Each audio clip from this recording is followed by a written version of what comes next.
그 다음에 341페이지 요거 이론 시험에 잘 나오는 파트 중에 하나세요. 납세 의무자. 그래서 거기 보시면 납세 의무자는 크게 두 가지로 나누어져요. 거주자하고 비거주자. 근데 주의하셔야 되는 게 뭐 영주권, 시민권 이런 거랑 1도 상관없어요. 그냥 거주자는 대한민국에 183일 이상 있으면 거주자가 돼요. 1년에. 그리고 이거는 1월 1일부터 12월 31일까지 183일이에요. 그러니까 이런 건 괜찮아요. 이번 연도 3개월, 내년 3개월, 그러면 183일이 안 돼요. 그래서 1년 동안에 며칠 동안 있었느냐. 그래서 183일 이상이 넘으면 거주자인데, 이게 거주자가 되면 무제한 납세 의무자라고 해서 국내에서 번 돈도 세금 내셔야 되고 외국에서 번 돈도 세금 내셔야 돼요. 그래서 요즘에 어쨌든 외국에서 방탄소년단이 잘 나가잖아요. 방탄소년단이 잘 나가면 국가에서 다양하게 좋아요. 국위선양도 되고 나라도 알리고. 근데 방탄소년단이 만약에 외국 나가고 콘서트에서 돈 벌잖아요. 그러면 뭐를 많이 내야 돼요? 세금. 그러니까 여러 가지로 다양하게 좋은 거죠. 그 다음에 비거주자는 거주자가 아닌 자. 그러니까 우리나라에 183일 이상 안 있으신 분들, 요분들이 이제 비거주자인데, 비거주자는 제한납세 의무자라고 해서 국내에서 번 돈에 대해서만 세금을 내셔야 돼요. 그래서 외국인 분들 중에서 우리나라에서 뭐 와서 한 달 동안 일하고 가, 잠깐 일하고 가, 그러시는 분들이 있어요, 없어요? 있죠. 아니면 뭐 이제 앞으로 많아질 건데 대한민국에 와서 콘서트를 하고 갔어, 외국인 분이 방 안에서. 그러면 그 방 안에서 번 돈에 대해서만 뭐 내시면 되는 거예요? 세금 내면 돼요. 외국에서 번 돈까지 하면 떼돈, 떼부자 될 텐데 대한민국이. 그건 아닙니다. 근데 이게 되게 중요한 게, 솔직히 우리 같은 서민들은 상관없어요. 근데 돈 많이 버시는 분들은 이게 거주자로 되느냐 비거주자로 되느냐, 이게 되게 중요해요. 그래서 과거에 우리나라에서 이런 적이 있었어요. 어떤 적이 있었냐면은 대한민국에서 이제 선박왕이라고 이야기할 정도로 배를 많이 가지고 있는 그 사람이 있었어요. 근데 국세청에서 소송을 걸었어요. 너는 비거주자가 아니야. 너는 거주자니까 대한민국에서 외국에서 번 것까지 세금을 내. 근데 그분이 홍콩 쪽에 있었거든요. 그러니까 자기는 비거주자다. 왜냐면 나는 현재 대한민국에 살고 있지 않아. 그리고 대한민국에 왔다 갔다 하는 거지 대한민국에 183일 이상 있지 않아. 이렇게 하고 소송 걸었었는데 국세청이 이겼어요. 근데 왜 이겼냐면 이 사람이 한국에 집도 있고 땅도 있는 거예요. 그러면 국가에서 법적으로 봤을 때는 어떻게 보냐면 이 사람이 집을 갖고 있네? 그러면 대한민국에 거주할 생각이 있다 없다? 있다라고 봐버리는 거죠. 그래서 무조건 사는 것만 183일로만 보는 건 아니에요. 이 사람의 현재 상황이 대한민국하고 밀접한 관계가 있느냐 없느냐, 그것도 보긴 하는데 뭐 시민권 이런 거하고는 상관없어요. 국적하고는 상관없어요. 왜냐면 한국 국적이야. 외국에 1년 내내 살고 있으신 분들 있어요 없어요? 있죠. 그래서 시험 문제에 국적 얘기가 나올 때가 있어요. 또 국적하고는 상관이 있다 없다? 없다. 그래서 외국인 노동자분들 중에서 한국에 183일 이상 있는 분들은 그분들도 거주자가 되는 거예요. 근데 솔직히 뭐 그분들이 외국 나가서 돈을 벌어올 일은 없긴 하겠지만 어쨌든 거주자와 비거주자의 일단 기본적인 기준은 며칠이에요? 183일. 6개월 생각하시면 돼요. 우리가 365일 있잖아요. 그래서 1년에 반 이상을 한국에 있네. 그러면 이 사람은 주된 소득이 어디에서 발생하는 거예요? 대한민국에서. 그렇게 보는 겁니다. 그래서 거기 밑에 당구장 표시 보시면 1과세 기간 동안에 183일 이상이어야 돼요. 그래서 거기 가로에 보시면은 2021년에 80일, 2022년에 100일, 그러면 1년도 183일이 안 되잖아요. 그럼 요분들은 다 뭐가 되는 거예요? 비거주자. 근데 이런 거에 민감하신 분들은 미리 이런 거 다 알아봐요. 그래서 좀 안 좋은 얘기긴 하지만 아시는 분들은 아실 거예요. 그 우리 1세대 아이돌들 중에 군대 안 갔다 온 애들 있어요 없어요? 있어요. 대표적으로 은모 씨. 왜 안 갔냐면 이게 국내에 며칠 이상 있으면 군대를 가야 되는 상황이 올 수가 있대요. 그래서 그거 미리 다 알아보고, 그래서 잭스키스 같은 경우엔 제가 알기로 앨범 제작도 외국에서 했어요. 왜냐면 국내 들어와서 하면은 체류 기간이 짧아지니까. 그렇게 해갖고 다 알아보고 하는 거예요. 돈 있는 사람들은 절대 미리 행동 안 해요. 행동하기 전에 요거는 요때까지는 괜찮아, 이런 데이터들 있잖아요. 그거를 다 돈만 주면 알아봐 주잖아요. 그래서 미리 알아보고 거기에 안 걸리도록만 하는 거죠. 근데 그거는 은지원만 그런 건 아니에요. 근데 또 이러다 또 은지원 얘기했다고 또 유튜브에 안 올라가는 거 아닌가? 예전에 지금까지 딱 한 번 있었어요. 유튜브에 안 올라가요, 영상이. 수업 영상이 과거에 뭐 MBC인가 KBS에 뭐에 걸렸대요. 난 그때 그러니까 이거 영상 있잖아요. 지금 찍고 있는 거 이게 안 올라가는 거예요. 그날은 정치인 욕도 안 했는데 그냥 수업만 했는데 막 자르고 별의별 짓을 다 해봤는데 안 올라가더라고요. 그래서 포기한 거 있었어요. 딱 한 번. 그래서 오늘 만약에 이걸 올렸는데 안 올라가면 은모 씨 때문에 그런 거예요. 진짜 그때 놀랬어요. 왜 안 올라가지? 뭐 영상 들어봤는데 뭐 별 내용도 없어. 그냥 수업만 하고 뭐 사이사이에 헛소리 하고 그랬는데 안 올라가더라고요. 그 다음에 거기 밑에 보시면 직업관계라고 있어요. 그래서 계속하여 며칠 이상 국내에 있어야 돼요. 183일. 그 다음에 생활관계. 그래서 국내 생계를 같이 하고 있는 가족이 있고 그 직업 및 자산 상태에 비추어 계속하여 며칠 이상 있는 거라고 보는 거예요. 183일. 왜냐면 이런 분들 있잖아요. 가족은 한국에 있는데 외국을 왔다 갔다 하시는 분들 있어요? 없어요? 있죠. 네, 그런 분들도 이제 가족이 한국에 있기 때문에 183일 동안 외국에 있어도 거주자로 보는 거예요. 왜냐면 생활관계도 보거든요. 이 사람의 주 생활관계가 어디에 좀 더 있어야 되느냐. 그런 것들도 봅니다. 계산을 할 때. 그 다음에 그 옆에 보시면 외국 국적을 가졌거나 외국 법령에 의하여 그 외국의 영주권을 얻은 자로서 국내의 생계를 같이 하는 가족이 없어야 돼요. 예, 국적이 꼭 중요한 건 아니에요. 왜냐면 가족이 한국에 있을 수도 있다 없다? 있다.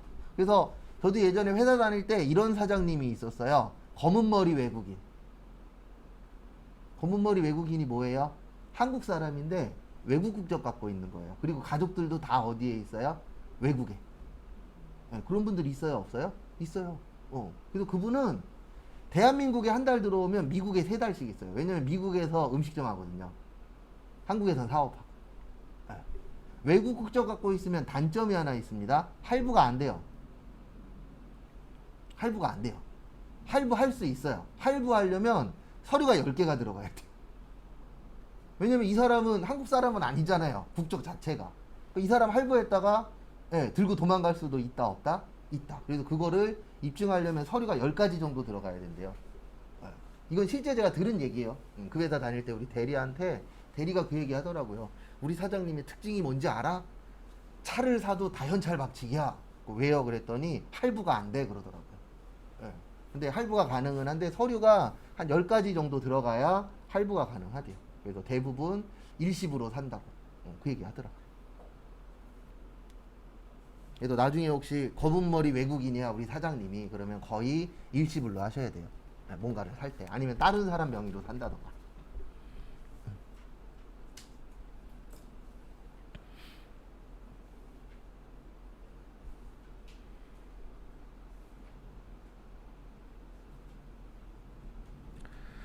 그 다음에 보시면은요.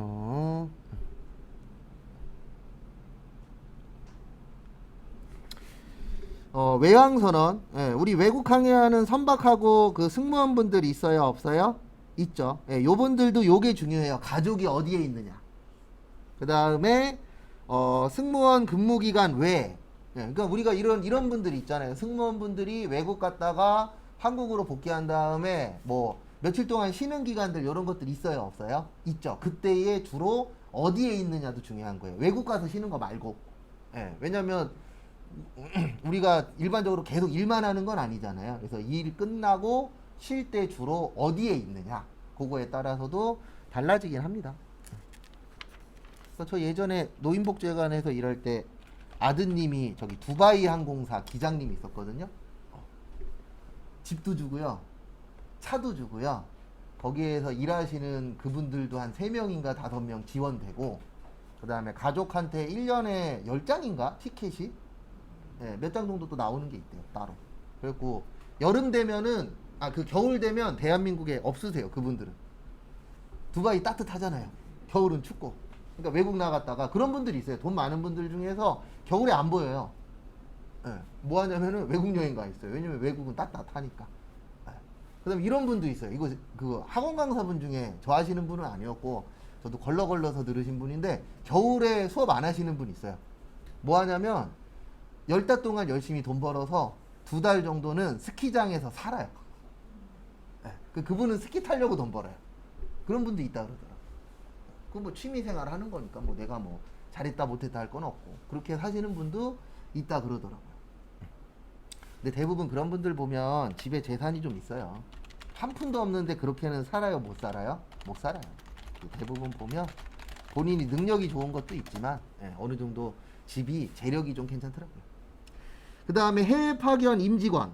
그러니까 우리나라에서 이제 외국으로 이제 일 때문에 나가시는 분들 있어요? 없어요? 있죠. 근데 이분들도 대부분 가족이 어디 있느냐가 일단 중요해요. 네. 뭐 나머지는 그렇게 크게 중요하진 않으니까. 그래서 우리가 일단 기억하셔야 되는 건 요거예요. 며칠 이상이요? 183일. 네. 요건 나중에 쪽지 시험 볼 겁니다. 그 다음에 343페이지 과세기간의 별표 하나. 요것도 이론 시험에 가끔씩 나와요.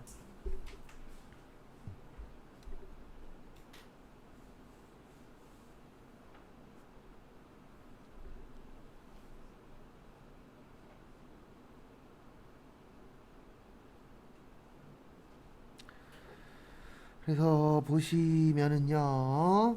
과세기간 원칙은 1월 1일부터 언제까지라고요? 12월 31일. 그 다음에 신고 및 납부는 5월 31일까지. 이거는 원칙이고요. 예외에는 두 가지가 있어요. 사망하시거나 출국할 때. 그리고 이 출국에 대해서 잘못 이해하시는 분들이 계시는데요. 이 출국은 이거 얘기하는 거예요. 완전히 국가에서 나가는 겁니다. 우리 놀러 가는 것도 출국한다라고 표현하죠. 맞죠? 놀러 갔다 오는 게 아니에요. 여기에서 말하는 거는 완전히 국가에서 나가는 거예요. 그래서 뭐 가시는 분들이요? 이민 가시는 분들. 근데 왜 이민이라고 표현을 안 하냐면은요. 이거는 약간 그 단어의 문제예요. 우리가 일반적으로 다 그런 건 아니지만 이민 간다 그러면 욕하는 사람들 많아요. 왜냐면 이민도 돈이 있어야 가는 거잖아요.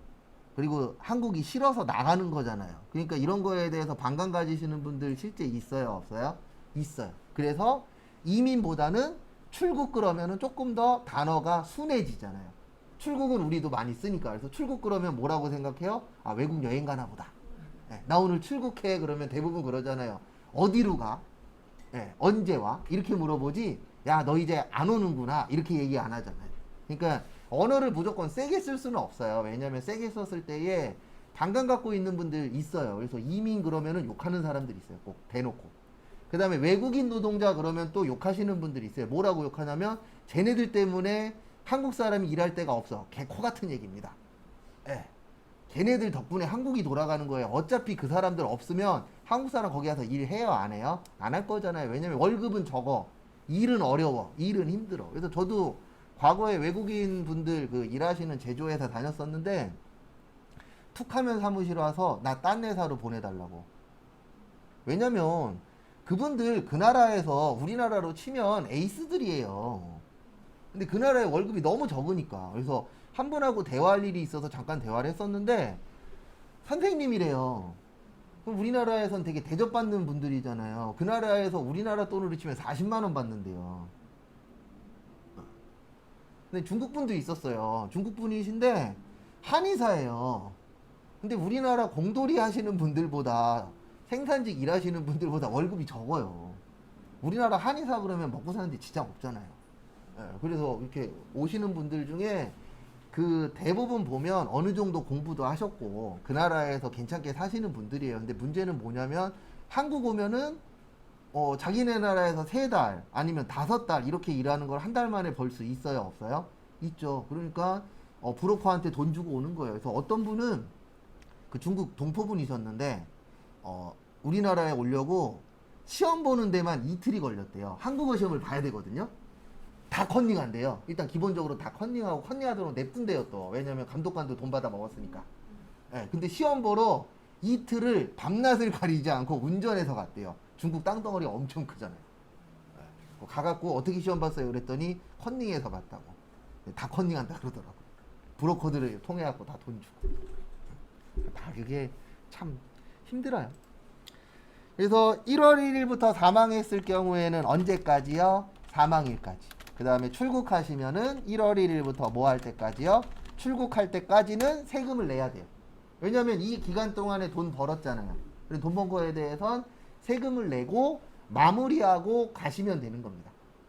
그래서 법은 예외는 딱 두 가지밖에 없어요. 그래서 이런 건 없어요. 뭐가 잘 나오냐면 시험 문제 사업 개시, 폐업. 요거는 소득세가 아니고 무슨 세예요? 부가세. 근데 이렇게 나오면 헷갈려요. 왜냐면 우리가 완벽하게 다 준비가 된 상태에서 시험 보는 게 아니잖아요. 그래서 시험장 가시면 사업 개시했대. 그럼 맞는 것 같아. 왜요? 사업 개시 들어봤어. 근데 들어는 봤는데 어느 법에서 들어본 거예요? 부가세에서. 소득세에서 나오면 사업 개시는 없는 거예요. 딱 두 가지밖에 없어요. 뭐하고 뭐요? 사망하고 출국. 내는 이유는 두 가지 섞으면 헷갈려요. 왜냐면 우리가 길게 공부한 게 아니잖아요. 원래 전산회계 하나만 1년 정도는 해야 돼요. 완벽하게 하려면. 네. 근데 아무리 못해도 한 4개월 이상은 해야 되는데 그렇게 하기에는 양이 엄청나게 많지도 않고 그렇게 안 해도 합격 커트라인은 넘길 수 있으니까. 근데 만약에 합격 커트라인이 한 90점이야. 그러면은 진짜 한 3, 4달은 해야 돼요. 근데 커트라인이 뭐 그 정도는 아니니까. 그 다음에 납세지 옆에다가 이렇게 좀 적어주세요. 소득세는 주소지, 부가세는 사업장 소재지. 일반적으로 가장 많이 하는 게 이 두 가지.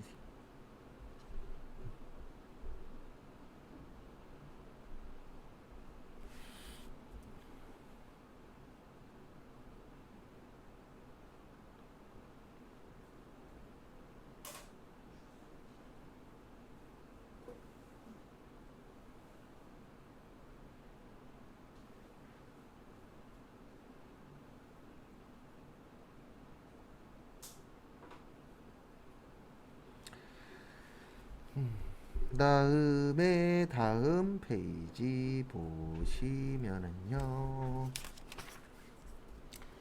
344페이지 밑에 보시면 소득세 계산구조라고 있어요. 지금까지 시험 문제 한 번 나온 적 있어요? 안 외울 겁니다. 이거 외울 시간에 붕괴를 하세요. 이거 외워질 것 같아요? 잘? 아니요, 안 외워져요. 근데 나중에 시험 문제 있긴 있어요. 한 문제 딱. 그렇게 많이 나온 문제는 아닌데 여기에서 여기까지는 좀 알고 계셔야 돼요. 어디까지는 알고 계셔야 되냐면 거기 보시면 소득금액에서 소득공제 빼면 요게 뭐가 되는 거예요? 과세 표준. 여기에다가 세율을 곱하면 무슨 세액이요? 산출세액. 여기까지는 좀 알고 계시면 도움이 돼요.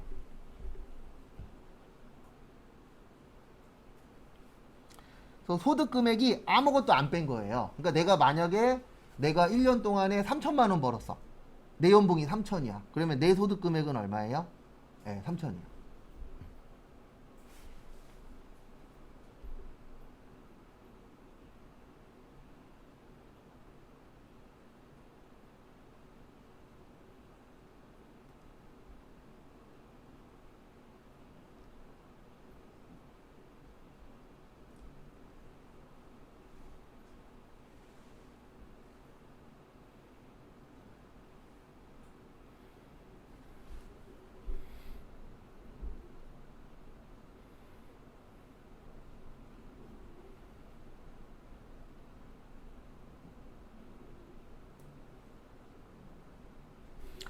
그 다음에 다음 페이지 346페이지 이자와 배당. 그래서 첫 번째로 이제 이자 소득. 그래서 이자 소득은 일반적으로 우리가 돈을 넣어 놓으면 뭐 주죠? 이자 주죠. 그래서 이자를 줄 수 있는 이유가 뭐냐면 우리가 통장에다가 넣어 놓은 돈을 가지고 은행에서 그 돈으로 대출을 해주는 거예요. 그러면 이제 대출을 만약에 5%를 대출을 해줬어. 근데 나한테 주는 건 2%야. 그러면 2%는 나한테 주고 3%를 먹는 거예요. 원래 그게 은행이 돌아가는 이유 중에 하나가 대출 이자율이 우리가 받는 이자율보다는 무조건 뭐예요? 높아요. 그러면 내 돈으로 돈을 빌려주고 그 사람이 받은 이자를 가지고 주고 남는 건 뭐 하는 거예요? 은행이 갚고. 근데 요즘 은행이 풍년이잖아요. 예, 은행 곳간에 돈이 계속 쌓이고 있습니다. 왜요? 많이 빌려줬잖아요. 사람들 많이 가져가셨고. 근데 그전에는 이자가 그리 높진 않았는데 가면 갈수록 뭐 하고 있어요? 높아지고 있어. 근데 대부분 사람들이 이자가 오를 거라고 생각을 안 하니까 무슨 이자로 받았어요? 변동이자로 받았어요. 예, 변동이자는 이자가 바뀌는 거잖아요. 고정이자로 받으신 분들은 이자 떨어졌을 때는 욕했는데 지금은 웃고 있을 거예요. 왜요? 올라봤자 내가 내는 이자는 뭐 하니까요? 똑같으니까. 그래서 저같이 좀 보수적인 사람, 돈 관련돼서 좀 보수적인 사람은 고정으로 받는 게 맞아요. 왜냐면 변동으로 받으면 당연히 떨어질 때야 내가 덜 내니까 행복하지만 올랐을 때 그 스트레스가 어마무시하거든요. 왜냐면 내가 100만 원 내면 되는데 130 내야 돼. 그러면 내가 하나 선택 잘못해서 얼마를 더 내는 거예요? 30만 원. 그러면 저는 잠을 못 자요. 제 성향이 그래요. 그래서 저는 뭐든지 하면 그냥 안전제일주의. 돈 벌 생각도 없어요. 왜냐면 돈 벌 수 있는 기회도 몇 번 있었거든요. 근데 왜 안 하냐면 성공했을 때 열매 달콤하지만 저는 항상 최악을 생각하거든요. 그래서 우리 수업 시작할 때도 무슨 생각하고 첫날 들어오냐면 우리 반 사람들 다 떨어질 거야. 이 사람들을 어떻게 구제하지? 항상 그 생각으로 해요. 그러니까 뭘 할 때 항상 최악을 깔아요. 예. 이거의 장점은 하나 있어요. 장점은 뭐냐면 뭔 사건 사고가 터져도 대응이 빨라요. 근데 단점은 뭐냐면 크게 성공은 못해요. 원래 안전하게 가면 돈 못 벌어요. 그래서 저처럼 은행에다만 돈 넣어 놓으시는 분들은 돈 못 벌어요. 그 돈을 가지고 주식 투자하고 부동산 하신 분들이 뭐 버는 거예요? 돈 버는 거예요. 그 말은 맞아요. 근데 성공률이 100이 아니잖아요. 예, 저같이 안전제일주의자들은 90이어도 할까 말까인데 이거는 성공 확률이 솔직히 1, 2에서 왔다 갔다 하잖아요. 100명 중에 한두 명 성공할까 말까예요. 예, 그러면 저 같은 사람들은 못해요. 예. 그래서 그런 사람들이 많이 받는 게 요거예요. 무슨 소득이요? 이자 소득. 거기 보시면 뭐 국가, 지방자치단체, 내국법인, 외국법인 쭉 나와 있는데 종류는 겁나 많아요. 근데 이거를 외워야 돼요, 원래는. 근데 우리 시험은 무려 몇 개 나와요? 2개 나와요. 몇 개 나온다고요? 2개. 이론에서. 그래서 이론에 너무 큰 의미를 갖지 마세요. 어쩔 수가 없어요. 왜냐면 이 두 문제가 만약에 5점 5점에서 이론이 10점이야. 그러면 당연히 열심히 해야 되겠지만 우리는 어쩔 수 없이 4점이잖아요. 그리고 이론이니까 뭐 할 수 있어요? 찍을 수라도 있잖아요. 네, 그게 그나마 다행인 거죠. 그 다음에 실제 시험 문제 제일 잘 나오는 건 이게 제일 잘 나와요. 뭐가 제일 잘 나오냐면 거기 348페이지 밑에 보시면 수입식이라 그래서 1번부터 9번까지 있거든요. 이거 다 외우면은 한 5년에 한 문제 맞출 수 있어요. 이거 다 외우면. 그래서 안 외울 거예요. 저도 못 외워요, 저건. 외우려면 외울 수는 있는데 5년에 한 번 나오는 것 때문에 이걸 외울 수는 없잖아요. 솔직히 얘기해서. 그래도 우리가 일단 어쨌든 시험 문제는 여기가 잘 나와요. 이자 소득의 수입식이. 그래서 이자 그러면은 이렇게 생각하시면 됩니다. 우리가 이제 은행에다가 돈 넣어 놓으면 그 돈을 가지고 불리잖아요. 불려서 이제 주는 게 뭐가 되는 거예요? 이자. 뭐는 하나 좀 봐두시냐면 시험 문제에 나왔었던 게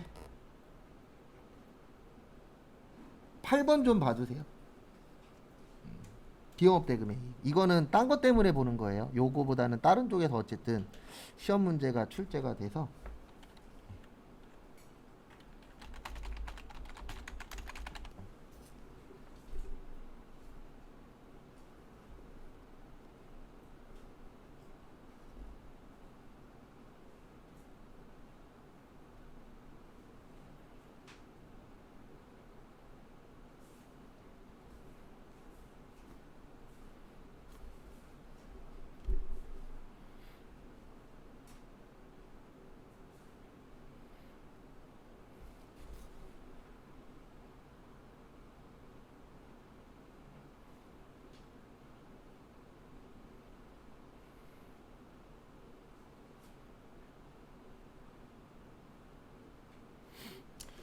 그래서 비영업 대금의 이익은 뭐냐면 우리 회사는 시험 보실 때 무슨 회사죠? 제조회사죠. 예, 요 비영업 대금의 이익은 그 돈놀이 하는 회사 아닌 회사가 이익을 얻을 수도 있잖아요. 왜냐면 우리가 제조회사인데 거래처에서 갑자기 1,000만 원만 빌려달래. 이자 얼마 주겠대. 그런 경우도 발생할 수 있어요, 없어요? 있죠. 그러면 그게 비영업 대금의 이익이에요. 이게 영업 대금의 이익이 되려면 우리 회사가 은행이어야 돼요. 은행이라던가 아니면 대출회사. 이런 데들은 영업이 뭐예요? 돈 빌려주는 거잖아요. 근데 우리는 제조회사야. 그러면 제조회사도 돈을 빌려줄 수는 있다, 없다? 있다. 네, 왜요? 거래처에서 돈 빌려달래. 그럼 돈 빌려줄 수 있잖아요. 근데 돈 빌려줬으니까 뭐 받아야 되죠? 이자 받아야 되죠. 그런 게 이제 비영업 대금의 이익이라고 보시면 되세요. 그래서 참고하시고. 그 다음에 배당. 네, 배당은 이쪽에서 많이 일어나요. 주식 쪽에서. 네, 요거는 이제 은행 쪽에서 많이 일어나는 거고, 배당은 이제 주식 쪽에서 많이 일어나는 건데, 배당 같은 경우에는 이런 겁니다. 우리가 주식이라는 건 투자하는 거죠. 그래서 투자하려고 돈을, 예, 회사한테 투자를 하는 거예요. 그러면 투자받은 회사는 그 돈을 가지고 일을 열심히 하겠죠. 이익이 많이 났어. 그러면 이익 날 수 있도록 돈을 투자해서 감사합니다 라고 주는 게 뭐예요? 배당이에요. 그래서 배당을 많이 받으시려면 큰 회사한테 투자하시는 게 맞아요. 왜냐면 배당은 주로 돈 많이 버는 회사들이 주는 거거든요. 근데 적자 났어. 그러면 배당 나와요, 안 나와요? 안 나와요. 그래서 주식 하시는 분들이 노리시는 건 대표적으로 두 가지예요. 하나는 배당 받는 거. 그 다음에 또 하나는 싸게 사서 어떻게 파는 거요? 비싸게 파는 거. 요 두 가지 때문에 주식을 하는 겁니다. 왜냐면 이게 어마무시해요. 내가 만약에 1,000주를 갖고 있어. 몇 주를 갖고 있어요? 1,000주. 100원 올랐어. 그러면 10만 원이에요. 네. 근데 내가 10,000주를 갖고 있어. 100원 올랐어. 100만 원 번 거예요. 주식 하시는 분들이 무서운 게 그거예요. 뭐가 무섭냐면 벌었을 때 금액이 어마무시해요. 내가 만약에 10,000주 갖고 있었는데 1,000원 올랐어. 그러면 1,000만 원이에요. 막말로. 그런 식으로 계산이 되기 때문에 이게 사람이 근데 그건 있습니다. 한번 빠지면 헤어나오기가 쉽지 않아요. 왜냐면 이게 제일 문제예요. 나 열심히 일해서 1년 동안에 통장에다 2,000만 원 모았어. 근데 주식은요. 잘하면 1시간 만에 2,000만 원 벌 수도 있어요, 없어요? 있어요. 그래서 우리 저기 있잖아요. 저기 뭐지? 카지노. 네. 카지노에 중독되시는 분들 많죠. 그분들 왜 그러냐면 잘만 되면 1시간 만에 몇 억도 벌 수 있는 곳이에요. 지금 망했을 때는 몇 억을 까먹을 수도 있는 곳이고. 근데 사람이 그런 게 있거든요. 저도 그런 게 있고 여러분들 중에서도 있을 건데 나는 잘 될 거야 라고 생각하잖아요. 이런 분들 없잖아요. 망했어. 난 끝이야. 이렇게 생각하는 사람 드물잖아요. 대부분 희망을 가지니까 우리가 사는 거잖아요. 그러니까 이런 생각 갖고 있는 분들이 많거든요. 내가 주식하면 잘 될 거야. 네. 내가 투자하면 잘 돼. 네. 그런 분들이 위험한 겁니다. 잘 안 될 수도 있어요. 근데 순탄하게 잘 되시는 분들도 있고. 근데 저는 제가 뭐만 하면 안 돼서 웬만하면 일을 잘 안 벌려요. 그래서 전 야구장도 안 가요. 내가 가면 인천이 져. 연승했다가도 내가만 가면 져요. 그리고 잘 안 가요, 솔직히. 근데 좀 코로나 잠잠해지고 가을쯤에 한번 가볼까. 요즘 잘하고 있더라고요. 그리고 1등 확정되면 한번 가려고요. 또 왠지 또 내가 갔다가 또 연패당하면 또 나 혼자 집에 가고 나 때문에 안 되나 또 이럴 수도 있으니까. 또 약간 그런 거 있잖아요. 근데 여기도 문제가 시험 문제가 350페이지 밑에 있는 게 나와요.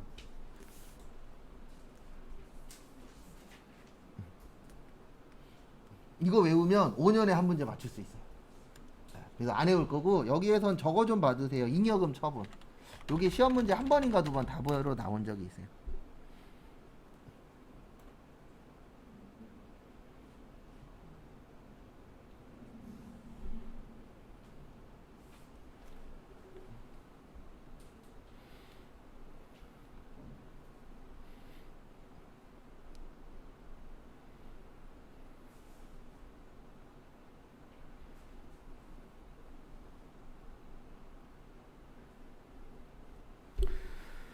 그다음에 금융소득에서 요건 나중에 외울 거예요. 거기 원천징수 351페이지 보시면 제가 아까 비영업대금의 이익을 바라고 했었던 게 거기 351페이지 보시면 비영업 대금의 이익 옆에 몇 프로라고 되어 있죠? 25%. 그 다음에 일반적인 이자는 14%. 그래서 저희가 외울 땐 이렇게 외울 거예요. 이자하고 배당은 14% 돼요. 그러니까 내가 만약에 이자로 1,000원을 벌었어. 그럼 140원은 세금이에요. 이건 얄짤 없어요. 그리고 이건 알고 계셔야 돼요. 요건 소득세고 지방소득세는 소득세의 10%예요. 그래서 이렇게 얘기하시는 분들이 있어요. 이자하고 배당은 15.4%대요.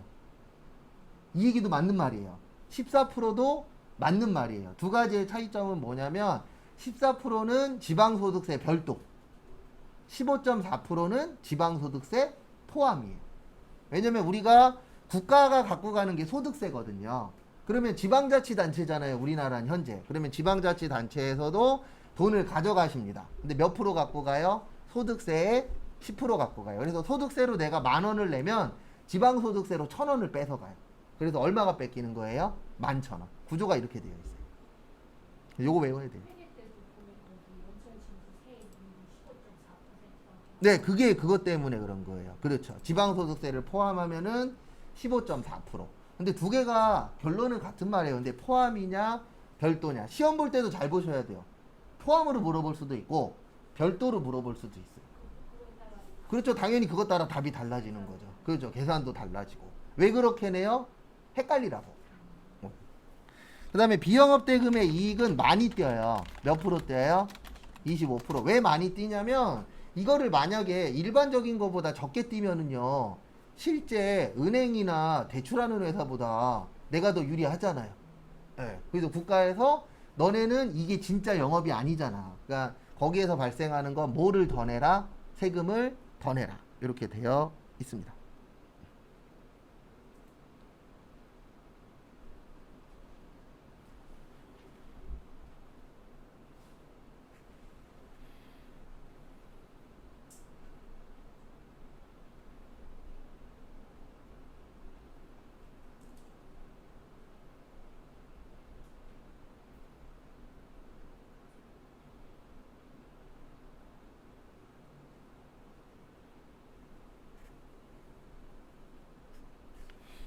그래서 참고하시고. 그 다음에 나머지 세율은 안 외울 거예요. 왜냐면 이거 아니어도 외울 세율이 꽤 많아요.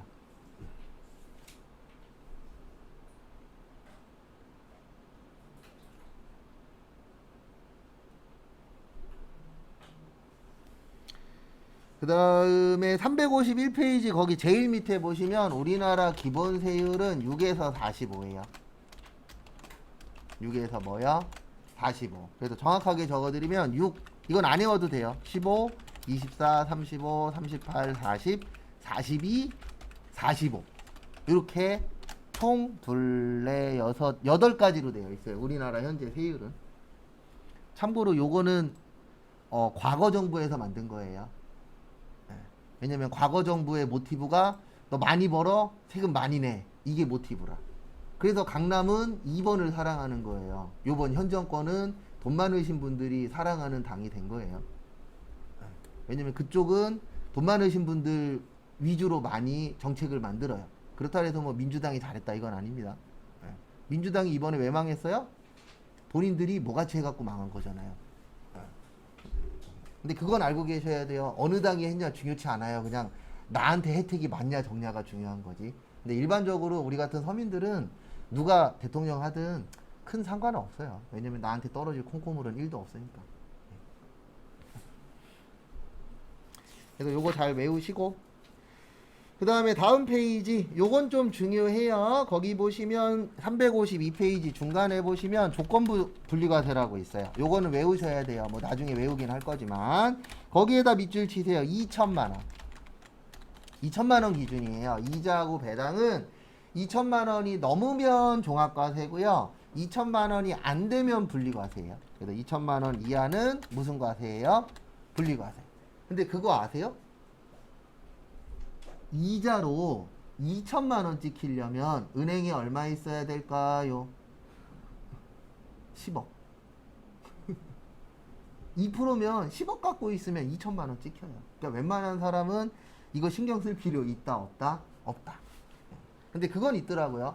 우리나라에서 가운데다, 중가운데다라고 생각하는 게, 통장에 그래도, 그러니까 우리나라에서 좀 잘 산다라고 생각하는 게, 통장에 그래도 한 10억은 있어야 되지 않냐. 이렇게 통계에 나와 있어요.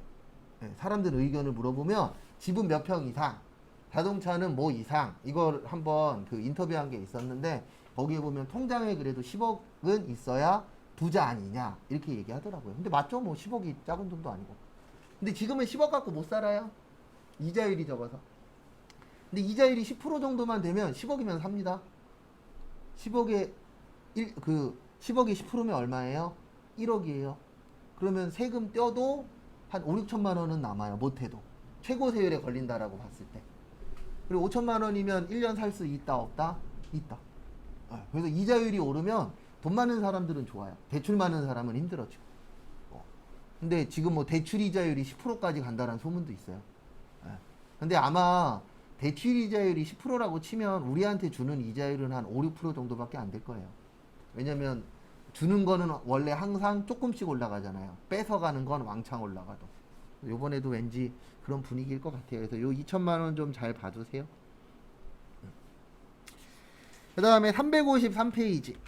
요건 시험 문제 딱 한 번 나온 거라 안 볼 수는 없고, 거기 이중과세 조정의 기본 구조라고 있어요. 거기 보시면 배당 소득에 대해서는 법인 단계에서 법인세가 과세되고 다시 주주 단계에서 소득세가 과세되는데 이것을 무슨 과세라 그래요? 이중과세라 그래요. 그러니까 뭐냐면 이 배당을 줄 때 법인에서 세금 한번 띄거든요. 그 다음에 이 배당을 받은 사람이 또 세금을 또 내요. 그래서 몇 번 내는 거예요? 세금을 2번. 네. 그래서 이 2번 내는 걸 뭐라 그래요? 이중. 그래서 이 이중과세를 조정하기 위해서 그로스업이라고 있어요. 배당 가산에. 그러니까 세금 조정하기 위해서 요 그로스업이라는 걸 해주는데 저희 시험에서는 상세 내용까지는 안 나와요. 그래서 그로스업을 해주는 이유는 무슨 과세 때문에? 이중과세.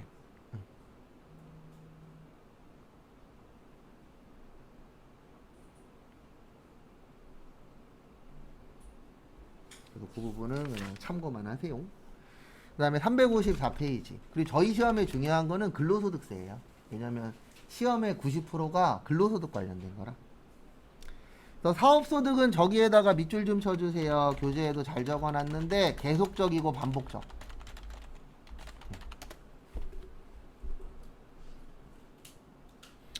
그 다음에 다음 시간에 보거나 아니면 금요일날 볼 건데요. 기타 소득이라고 있어요. 얘는 일시적이고 우발적이에요. 두 가지가 완전 반대예요.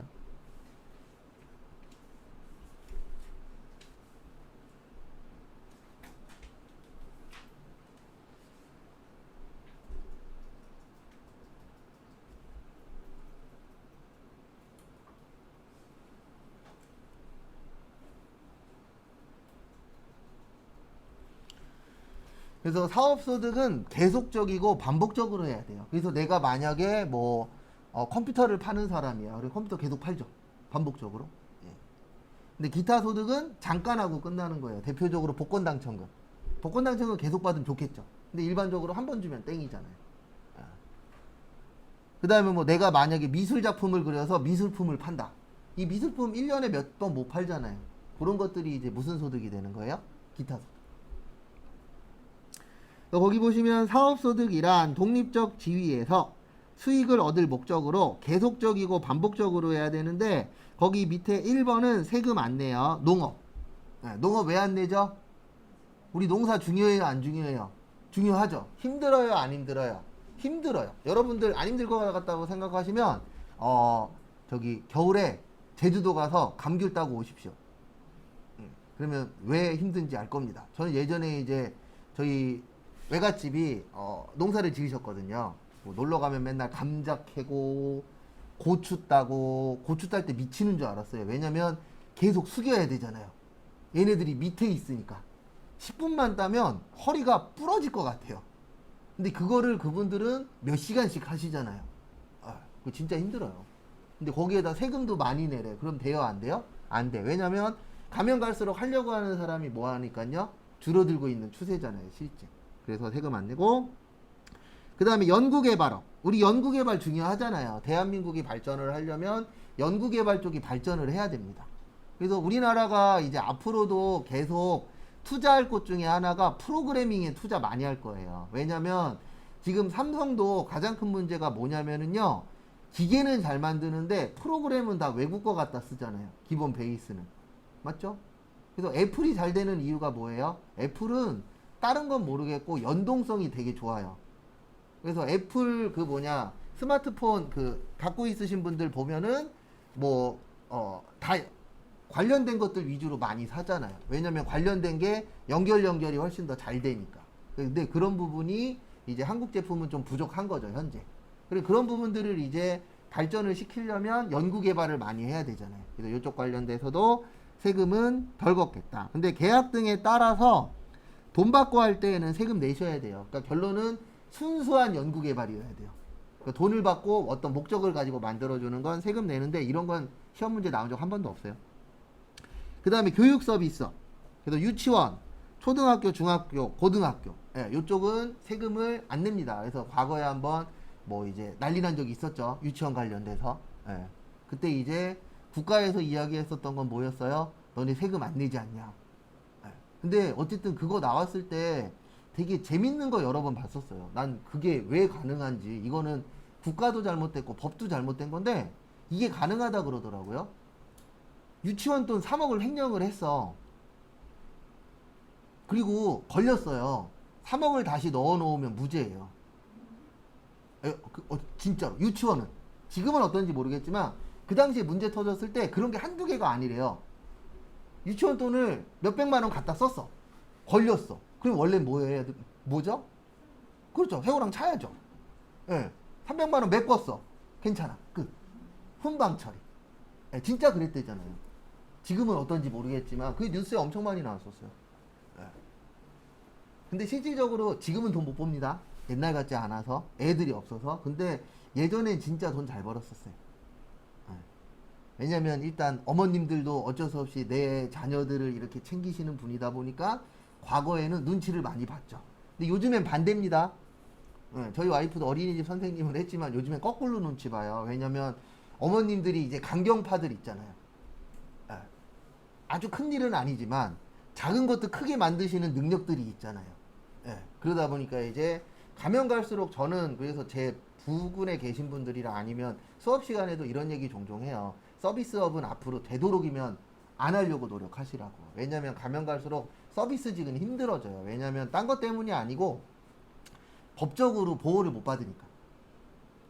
그래서 과거에 몇 번 있었잖아요. 무릎 꿇고 비신 백화점 직원분들 있었어요? 없었어요? 있었죠. 최근엔 조용했죠. 왜요? 코로나 때문에 덜 돌아다녔으니까. 근데 이제 다시 출동들을 하고 계십니다. 블랙리스트에 올라가신 분들이. 그럼 또 이제 뉴스에 나올 거예요? 안 나올 거예요? 나올 거예요. 그리고 그분들이 안 돌아다니면 또 새로운 분들이 나타나요. 그래서 있잖아요. 질량 보존의 법칙처럼 또라이 보존의 법칙이라고 있어요. 저도 그걸 언제 느꼈었냐면 제가 조기축구를 한 15년 이상 했었거든요. 그러면 난리 치던 형이 하도 난리를 쳐서 잘라요. 그러면 새로운 난리 치는 형이 또 나타나요. 근데 기존에는 또 가만히 있었던 형이야. 근데 이 사람이 나가니까 이쪽에서 다시 치고 들어와. 그리고 또 이 사람이 조용하잖아요. 그럼 또 딴 쪽에서 또 치고 들어와. 그래갖고 진짜 보존의 법칙이 맞는 것 같아요. 내가 봤을 때. 안 없어져요, 쉽게.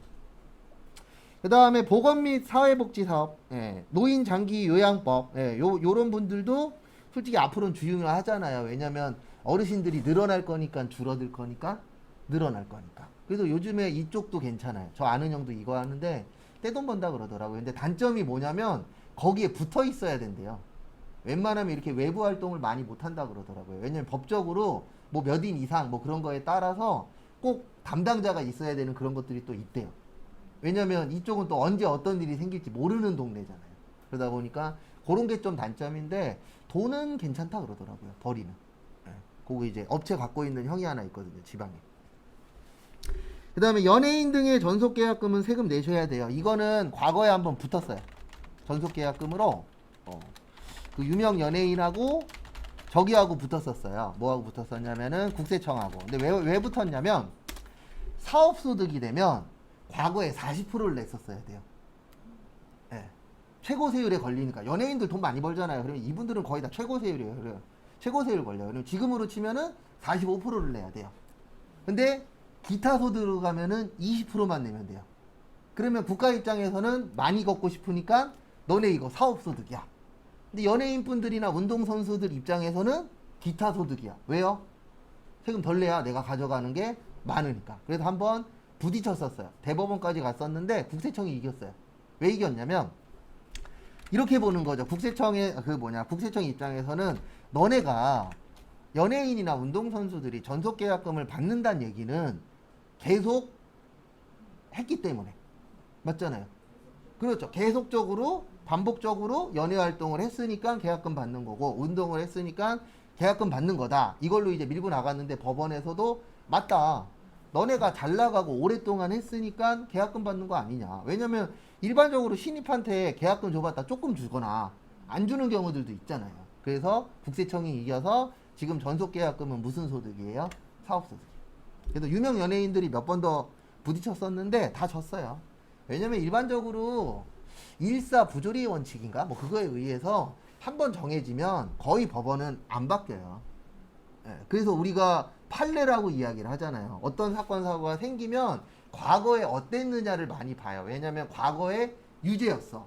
그러면 지금도 유죄일 확률이 높거든요. 근데 과거에 비슷한 사건이 무죄였어. 그러면 지금도 무죄일 확률이 어때요? 높아요. 왜냐면 그 법원 같은 경우에 판례도 좀 중요하게 생각을 하니까. 그 다음에 355페이지 부동산 및 부동산 임대업. 과거에는 부동산 관련된 소득이 따로 있었어요. 근데 지금은 부동산 관련돼서 사업처럼 하잖아요. 그래서 지금은 무슨 소득으로 들어와 있어요? 사업소득으로. 그 다음에 거기 4번에 보시면 사업용 유형 고정자산 처분이익이라고 있는데요. 대표적으로 이거 생각하시면 돼요. 그 기계장치 같은 것들. 그래서 우리 분기할 때 요거 있죠. 유형자산 뭐요? 처분. 네, 요쪽하고 관련이 있는 겁니다.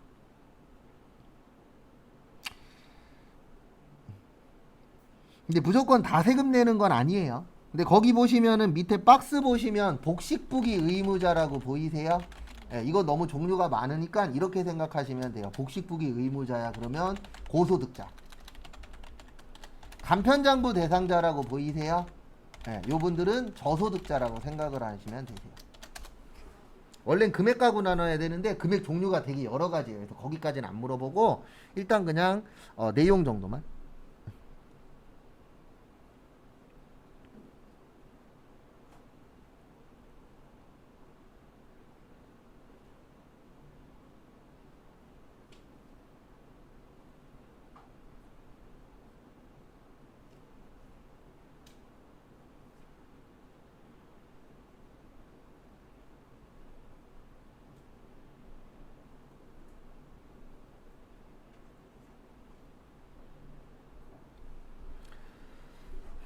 참고하시고 그래서 공부하시다가 복식부기 의무자래 그러면 그쪽에서 돈 많이 버시는 분이라고 보시면 돼요. 이 복식부기 의무자가 뭐냐면 우리가 지금 배우고 있는 회계 있잖아요.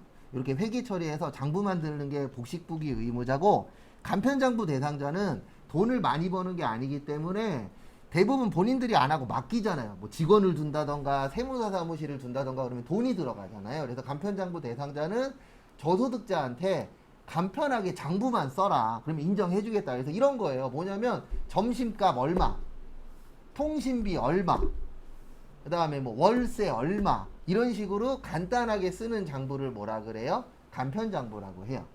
예, 근데 이렇게 하는 이유가 뭐냐면은 복식부기로 무조건 만들려면 돈이 들어가요. 세무사 사무실을 쓴다거나 아니면 직원한테 시킨다거나 어쨌든 돈이 들어가잖아요. 근데 돈을 적게 버시는 분들한테 돈 쓰게끔 만들면 돼요? 안 돼요? 안 되겠죠. 그래서 그런 분들은 간편장부 대상자라고 해서 진짜 그냥 간단하게 쓰는 거예요. 그래서 뭐 유류비 얼마, 뭐 얼마 이런 식으로 적기만 하면은 인정을 해주는 거예요. 그게 간편장부 대상자고 많이 버시는 분들은 정확하게 회계 처리해라. 네, 이렇게 이제 되어 있으세요. 근데 거기 보시면 양도소득세 과세 대상에 해당되는 사업용 유형고정자산의 처분이익은 양도소득을 내셔야 됩니다. 이게 대표적인 게 뭐냐면은요, 저거 건물. 우리 건물 감가상각 하잖아요. 맞죠? 건물 팔면 유형자산 처분이익 써요, 안 써요? 쓰죠. 근데 이거는 무슨 세를 내시라? 양도소득세. 그래도 우리 건물 팔면 양도소득세 내요, 안 내요? 내죠. 그리고 되도록이면 뭐 추후에 우리가 어떻게 될는지 모르니까 만약에 집을 팔았는데 이익이 많이 나 그러면 본인이 하지 마시고 세무사 사무실에 맡기세요. 예. 이익이 얼마 없어. 그리고 이제 이거에 대해서 좀 잘못 알고 계시는 분이 계신데 저희 부모님도 포함이지만 양도소득세는 양도 차익에 대해서 내는 거예요. 그러니까 이 양도 차익을 어떻게 구하냐면은 내가 만약에 집을 구입할 때 1억 줬어요. 근데 집 팔 때 2억에 팔았어요. 그러면 1억에 대해서만 세금 내는 거예요. 네. 근데 만약에 1억짜리 집인데 9천에 팔았어. 세금 1도 안 내요. 왜요? 난 손해봤으니까. 근데 이거를 오해하시는 분들이 저희 어머니도 연락 왔었어요. 저한테. 야 이거 팔았는데 세금 내야 되냐? 안 내도 돼요. 왜냐면 그 집에 3년 이상 살면 세금 안 내요. 법이 그렇게 되어 있어요. 근데 사람들은 이제 뉴스만 보니까 뉴스에서 맨날 뭐라고 나오냐면 여러분들 집 파시면 세금 많이 냅니다. 이 정권이 잘못된 겁니다. 맨날 이런 얘기만 나오니까 머릿속에 뭐만 들어있냐면 집 팔면 세금 내는 거야. 네. 1가구 1주택은 대부분 다 그 거주기간만 채우면 5억에 팔든 10억에 팔든 세금 안 내요. 일반적으로. 3년 이하면 이제 또 그건 또 세법을 찾아야 돼요. 그러면 몇 프로인데 좀 감면은 돼요. 근데 다 못 채우면은 세금은 내야 돼요. 무조건.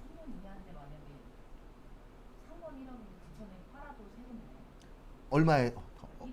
네. 아니요, 그건 아니죠. 이익이 났을 경우에. 그렇죠. 손해보는 건 세금 안 내요. 손해보는 건 뭐 한 달을 살든 몇 달을 살든 세금 안 내는 거고. 근데 이제 짧게 갖고 있는 거에 대해서는 세금을 때리는 거죠. 왜 그러냐면 짧게 갖고 있는 이유는 거의 90% 이상은 뭐예요? 투기예요. 전 투자라고 표현 안 해요. 투기예요. 부동산 투기. 예. 근데 이런 경우도 있을 수 있죠. 내가 이 집에 살 줄 알고 샀어. 근데 다른 데로 발령이 났어. 예. 근데 그런 것까지 다 국가에서 이해는 못 해줘요. 왜냐면 거짓말하는 사람도 있을 수 있잖아요. 그래서 짧게 갖고 있는 거에 대해서는 대부분 세금을 때리죠. 근데 그 전제 조건은 이익 났을 경우예요. 근데 이거 한번 PD수첩에 나왔었는데 그 투기하는 사람이 인터뷰했어요. 얼굴 가리고. 근데 그 사람들은 어떻게 하냐면 그 1억짜리 집을 1억에 사갖고 단기간에 2억을 만들어서 파는 거죠. 그러면 세금을 한 50% 가까이 내요. 그래도 얼마가 남죠? 5천 남죠. 네. 그렇게 해서 판다 그러더라고요. 왜냐면 그렇게 해서 팔아도 이익이 남잖아요. 근데 조심해야 되는 게 타이밍 잘못 맞추면 1억이 아니라 1,000만 원이 남을 수도 있어요. 그럼 만약에 1,000만 원에 했어. 그러면 세금 어쩌고 저쩌고 내다 보면은 얼마 안 남아요. 맞잖아요. 그러니까 이건 다 타이밍 싸움입니다. 저는 뭐든지 다 타이밍이라고 생각을 해요. 복권도 이럴 수 있잖아요. 내 앞에서 자동차 산 사람이 1등 됐어. 나도 자동차 사는데. 그럴 수도 있어요, 없어요? 있어요. 그래서 저는 어렸을 땐 안 믿었는데 나이가 들면 들수록 무슨 생각이 드냐면 인생은 타이밍이야. 직업도 타이밍이에요. 맞잖아요. 참고로 저도 이거 일 그만두려고 그랬었거든요. 왜냐면 이제 저도 이제 40이 넘었는데 남자 나이 40대가 되면 30대 후반 되면 대부분 남자들이 이 고민을 해요. 나 이걸로 계속 먹고 살 수 있을까? 저는 이 직업을 계속 갖고 있으면 60까지는 벌어요. 대부분 이쪽에 강사들이 많지 않기 때문에 60까지는 버는데 이 지금만큼은 사는 거죠. 근데 더 잘 살 수는 없어. 왜냐면 어차피 이걸로 계속하면 월급은 어느 정도 형성이 되어 있잖아요. 그래서 무슨 생각했냐면 이건 나갔다가 다시 들어오기는 어렵진 않거든요. 내가 경력이 적진 않으니까. 그래서 이거 때려치고 다른 거 해볼까 그랬는데 잡혔어요. 그리고 6개월 후에 터졌어요. 코로나가. 그리고 그만뒀었으면은 지금 생고생하고 있겠죠. 근데 또 모르죠. 또 뭐 배달해갖고 돈을 더 벌었을 수도. 이게 사람 일은 모르는 거니까. 그건 이제 행복한 회로를 하면 그렇게 되는 건데 어쨌든 인생은 타이밍이에요. 근데 어쨌든 그거는 알고 계세요. 일반적으로 3년 이상 거주하면 세금 안 내요. 1가구 1주택일 때예요. 1가구 2주택 되면 또 세금 내는 부분이 생기는 경우도 있어요. 그래서 그거는 세법을 좀 더 안에까지 들어가야 되고. 그래서 왜 1가구 1주택은 3년 이상 살면 세금 안 걷어요? 우리 집은 원래 무슨 목적이에요? 주거 목적이잖아요. 근데 어느 순간부터 주거 목적이 투기 목적으로 바뀌고 있긴 하지만, 그래서 보유기간만 채우면 괜찮아요. 1가구 2주택은 세금 내는 게 맞아요. 예. 지금보다 더 세게 때려도 괜찮아요. 왜냐면 1가구 2주택이 어쩔 수 없이 되는 경우 있어요. 이런 경우는 봐줘야죠. 어떤 경우냐면 내가 집을 갖고 있는데 부모님이 돌아가셨어. 내가 갑자기 1가구 2주택이 됐어. 이런 거에 대해서는 혜택을 줘요, 국가도. 근데 그게 아니고 대부분 사람들이 1가구 2주택 되는 이유가 뭐예요? 집 사서 뭐 벌려고? 돈 벌려고. 그런 거에 대해서는 많이 때려도 돼요. 일반적인 국민들이 그거 갖고 뭐라고 안 해요. 근데 국회의원들이 왜 그런 행동을 안 할까요? 그렇죠. 지들이 1가구 2주택 갖고 있는 놈들이 있으니까. 그리고 지 친구들이 그러고 있고. 그러니까 국가가 바뀔 수가 없는 게, 누군가 하나가 총대를 메고 뭔가를 해야 되는데 우리나라 구조 자체가 그게 좀 힘든 나라예요. 왜냐면 저도 과거에 몇 번 있었지만 사람들이 우르르 하는 거 있어요, 없어요? 군중심리라고 있죠. 그래서 제가 예전에 그 극장에서 일했었다 그랬잖아요. 근데 밤에 야간이었었는데 그때 필름이 끊어진 거예요, 잠깐. 그래갖고 한 3분인가 5분 정도 상영이 안 됐었어요. 예. 그 얘기를 듣고, 그 당시에 직원은 저 혼자였고 알바생만 있었거든요. 그래서 사장님한테 전화했더니 사장님이 공짜표 주래요. 그래갖고 알았다고. 그래갖고 끝나고 이제 우르르 오잖아요. 그래갖고 그분들한테 저희가 잘못한 거니까 공짜표 드리겠다, 다음에 오셔서 다른 영화 보시라 그랬더니 한 명이 갑자기 이 얘기 하는 거예요. 택시비까지 내놓으라고. 그게 군중심리예요. 다 조용하다가 한 명이 택시비도 줘야 되잖아요. 그랬더니 또 갑자기 다 택시비 내놓으래. 그래서 딱 한마디 했죠. 택시비 못 주니까 죽이든 살리든 알아서 하시라고. 그랬더니 그냥 표만 받고 가더라고요. 왜냐면 본인들이 봐도 택시비까지는 좀 오바였거든요. 왜냐면 어차피 끝나는 시간이 1시 넘었어요 갖고 택시 타고 가야 되는 상황이었어요, 자차나. 근데 이러면은 이해가 되죠. 한 10시 반이나 11시였는데 이게 잘못돼 갖고 12시 넘게 끝났어. 그러면 택시비도 고려는 할 수 있죠. 왜냐면 버스 다니는 시간이 아니니까. 근데 갑자기 택시비 내놓으래, 한 명이. 그랬더니 또 막 이쪽 저쪽에서 맞아요, 우리 택시 타고 가야 돼요, 그러면서 막 뭐라 그러더라고요. 그래서 한마디 했죠. 알아서 하시라고. 나는 사장도 아니고 직원이니까 나는 못 주니까 알아서 하시라고. 그랬더니 좀 조용해지더라고요. 근데 군중심리가 좀 있어요. 근데 그게 잘못된 건 아닙니다. 우리 뭐든지 다 그렇잖아요. 누가 갑자기 이거 해주세요 그러면 맞아요, 이런 분들이 있어요, 없어요? 있어요, 어딜 가나. 그래서 요거는 좀 알고 계세요. 양도 차익에 대해서만 내는 거예요. 그래서 3억에 팔았다 그래서 3억 다 내는 게 아니에요. 내가 1억 주고 3억에 팔았으면 몇 억에 대해서만 2억. 근데 1가구 1주택이고 3년 이상 살았어. 그러면 안 내도 돼요. 그 2억 그냥 내가 다 가지면 돼요. 그래서 집이 무조건 많다? 그게 꼭 좋은 건 아닙니다. 왜냐면 많이 갖고 있으면 많이 갖고 있을수록 뭐를 많이 내도록 되어 있어요? 세금. 그래서 되도록이면 집을 한번 사시면, 근데 이거는 실거주예요. 가지고만 있는 게 3년 아니에요. 과거에는 3년 동안 가지고 있다가 팔면 됐었는데 이게 또 말이 많아서 지금은 실거주 기간이 몇 년이 지나야 돼요? 3년. 그래서 LH공사나 이런 쪽에서 대출 받을 때 조건이 있어요. 거기 집에 살고 있어야 돼요. 어떤 대출은 전세나 월세 주면 안 되는 대출들도 있어요. 그래서 만약에 딴짓하다 걸리면 대출금 바로 회수해요.